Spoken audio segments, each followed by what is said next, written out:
Welcome back to the channel. My name is Lena and today I'm going to talk about how to get those things done that are really important to you. So if you feel like you are running around crazed all day, working very hard, and then at the end of the day you still haven't accomplished the things that were really important to you, this video is for you.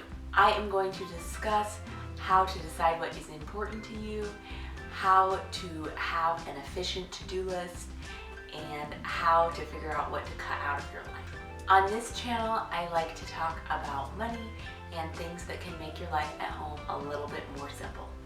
So the first thing I want you to do is to figure out what your personal priorities in life are. This is a little bit of a big picture sort of idea, but if you don't know what's important to you, then how can you structure your day and your time to match that? I really enjoyed reading this book called Essentialism. It really helps you take a deep look at what is important to you and how you can make that obvious in your life. So if you start to go through this process and you discover that some of your priorities are not lining up with how you're spending your time, see what you can do to adjust so that your priorities are better reflected in your day. So something that I've struggled with quite a bit is dates. So I want my marriage to be a priority in my life, but that is not always reflected for me, and I'm working on making that more of a visible priority in our life. So you're taking an inventory of your life and seeing how your priorities line up with how your life is actually going. My next tip is to have a little book for everything that you write down. So I got this idea from Jordan Page and I have really embraced it. So I'm not using it exactly the way she does, but I am totally enjoying having my journaling in here. I also have my YouTube outlines for my videos, so the outline for this video is in this book. I also keep my daily to-dos in here. So it's just super convenient to have everything in one place. I know where everything is and I don't have to wonder where it is, and I don't have to carry around a million little scraps of paper or to-dos or anything like that. Also, if I'm going somewhere and I need to take notes or something like that, I'm putting that in my little book. I'm just writing my notes in there, and then if I want to reflect on those later when I'm journaling, or perhaps I'm using it for an inspiration for a video, it's all in the same space. And I just love buying adorable, cute little journals. My husband got me this one, and it's just so much fun to actually use them up. And if you use it for absolutely everything, it goes faster than you think. So you can combine your love of beautiful stationery with the practical side of keeping your life organized. Okay, my next tip is to make short daily to-dos. So I'm talking not longer than probably 6 items. This forces you to prioritize what's actually important to you and to really whittle down what is actually possible. I kind of violated this rule, but here's one of my to-dos. So one of the items is set up for video, practice piano, teach lessons, laundry, pick up vitamins, go to the chiropractor, and write the intro. Each item on the list is very specific, so there's no question about what I'm supposed to be doing, or there's no ambiguity about each task itself. I know what I need to do, and it's not going to be that bad, and it's not going to take that much time. Write down less things on your to-do list than you actually want to do. This is so hard because in my ideal world, I am Superwoman and I can accomplish 20 difficult, long, excruciating to-dos every single day. But that is not reality, and I need to have a realistic picture so I don't get frustrated with myself and mad and just want to give up on everything. So this ties into my next thing, which is give yourself a break. You're not Superman, you are not Superwoman, you can only do so much, which means you're making choices about what is going on your to-do list, and you are shortening your to-do list, or you're deciding you know what, I don't have time for that today. I thought I did, but I made a to-do list that was too long, and I need to just X it off and put it on tomorrow's to-do list. I also add things to my to-do list that I've already done, or things that are super simple and I know that I'll do anyway, just so I can get the satisfaction of crossing it out. So if for some reason I made the bed in the morning, but I hadn't made my to-do list yet, maybe I will put that on my to-do list and then I'll cross it off. I'm like, yes, I accomplished something that was important to me, and now I have one thing that's on my list that's already completed. And that's not cheating, it's just encouraging yourself and helping yourself be motivated to do the next thing. Don't forget to add easy things on your to-do list also, like make yourself a cup of tea or get dressed or whatever it is. Don't discount those as being unimportant things to do or not worthy of the to-do list, because they are totally worthy of the to-do list. And if it has some benefit to you to have them on your to-do list, add them. So my next tip is to have a passion project or something that makes you excited about life that is on your to-do list. So this is part of what motivates me to do the other boring things on my list, is because I know that I am reaching towards my own personal goals every single day. This is what gets you excited about life, and that is so important. One of the things on that to-do list that I shared earlier was to practice the piano. So one of my personal goals is to get better at the piano. And I want to get better at the piano so I can be a better music teacher and a better musician, but I also have just wanted to be better at the piano for so long. And having that on my to-do list is me showing up for myself and getting excited about my dreams.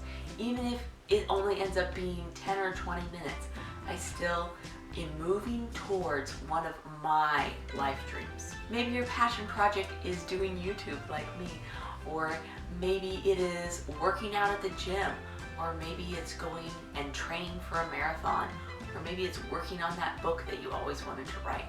It's not about having to spend a ton of time on that, but it's making it a priority in your life, however much time you have, however little amount of time you can spend on it, because that's what makes us excited about doing everything in our lives.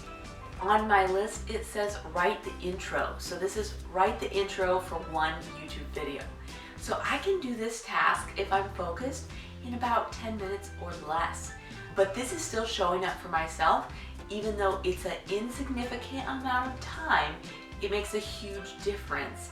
And I am moving towards my goal. My next tip is to mix to-dos. That means you're mixing the short ones and the long ones, or the hard ones and the easy ones. So maybe one of your to-dos was make the bed, and another one is to film an hour video.